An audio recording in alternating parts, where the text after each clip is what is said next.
সমষ্টিৰ কাৰ্যসূচীৰ বিষয়ে ক'ব। আপোনালোকে জানে যে আমি দুটা সমষ্টিৰ কেন্দ্ৰ দিয়া আছে, তামোলপুৰ আৰু ইয়াতে আমাৰ সৈয়দ আছিলে আৰু বাবুলাল আছিলে। গতিকে স্কুটিনি ভালে ভালে হৈ গ'ল। আমি ইয়াৰ পৰিচালনা কমিটি প্লাছ গোটেই পলিচি ষ্ট্ৰেটেজিৰ কাৰণে আহিছোঁ আৰু 16 তাৰিখৰ ভিতৰত আমাৰ এজন কেন্দ্ৰীয় উদ্যোগ হ'ব। তাৰপিছত আমি ভালকৈ আমি ফিল্ডত লাগি যাব পাৰিম। ইতিমধ্যে অলৰেডি আমাৰ বিভিন্ন প্ৰান্তৰ যিসকল কৰ্মী আছে সেইসকলৰ যিখিনি যাৱতীয় আলোচনা সেইখিনি ডিছকাশ্যন বিজেপি বা ইপিপিএলৰ যে আমি যিহেতু কেণ্ডিডেট দিছোঁ, গতিকে তেখেতসকলে যাতে আমাৰ ফটো বা GSP ফটো বা আমাৰ যিটো চিম্বল সেইটো যাতে তেওঁলোকে ব্যৱহাৰ নকৰে আৰু ইয়াৰ পিছতো তেওঁলোকে কৰে। আমি আফটাৰ 16 তাৰিখৰ পিছত আমি ইলেকশ্যন কমিশ্যনক পাৰ্টিৰ ফালৰ পৰা অৱগত কৰাৰ কাৰণে আমি বাধ্য থাকিম। আৰু বিশেষভাৱে মই এইটো কথাই কওঁ, যদি এলায়েন্সে আছে তেওঁলোকে কেণ্ডিডেট সম্পৰ্কত আমাৰ লগত কেলৈ কথা নাপাতিলে, বৰঞ্চ আমাৰ EM ডাঙৰীয়া আৰু বাচ্চা ডাঙৰীয়াক জেনেৰেল ছেক্ৰেটাৰী তেওঁলোকক দায়িত্ব দিয়া হৈছিল। তেওঁলোকে যেতিয়া কথা পাতিব গৈছিল তেতিয়া তেওঁলোকক জাষ্ট কৈছে যে আচলতে আমি কেণ্ডিডেট দিলোঁ, আপোনালোকে ছাপোৰ্ট কৰক।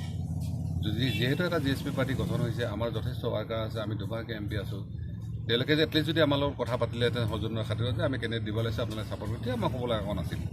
গতিকে আমাৰ কাৰণে একো ৰাস্তা তাতে ৰৈ থকা নাই, যাৰ কাৰণে আমি যিহেতু আমি যেনেকৈ MP দিল্লীত আছোঁ, দিল্লীত থাকি আমি সমগ্ৰ কথাখিনি ক'ব পাৰিছোঁ।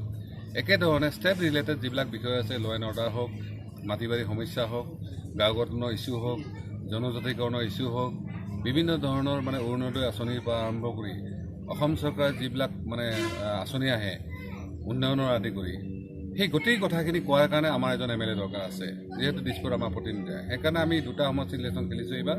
আৰু আমাৰ দৃঢ় বিশ্বাস গোসাইগাঁও আৰু তামোলপুৰত নিশ্চিতভাৱে আমাৰ কেণ্ডিডেট জয়যুক্ত হ'ব। আৰু এটা কথা মই কৈ থওঁ, কালি আমি দেখিছিলোঁ আমাৰ অশোক সিংগল ডাঙৰীয়াক আপোনালোকে কোনোবাই মিডিয়া সুধিছিলে যে ইয়াৰ পজিশ্যনটো কি। তেখেতে যিটো কথা কৈছে যে AIDF আৰু ইপিপিএলৰ মাজত তেওঁলোকে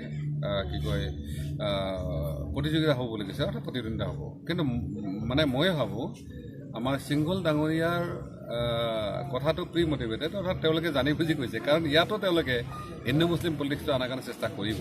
গতিকে আমি ইংগিতটো পাই গ'লোঁ। সেইকাৰণে আমাৰ কথাটো হ'ল যে BTCত যাতে হিন্দু মুছলিম বা এনেকুৱা কথা নহয়, ইয়াত যাতে কিছুমান এনেকুৱা ধৰণৰ বস্তু আহিব নোৱাৰে। সেইকাৰণে আমি সমগ্ৰ ৰাইজক আমাৰ বিনম্ৰ আহ্বান যে আপোনালোকে এবাৰ গণৰক্ষা পাৰ্টীৰ কেণ্ডিডেটক জিকাই পঠাওক দিছপুৰত। আমাৰ MLA গৈ যদি দিছপুৰত আপোনালোকৰ দায়িত্বখিনি ল'ব নোৱাৰে, তেতিয়া মই নবহৰণে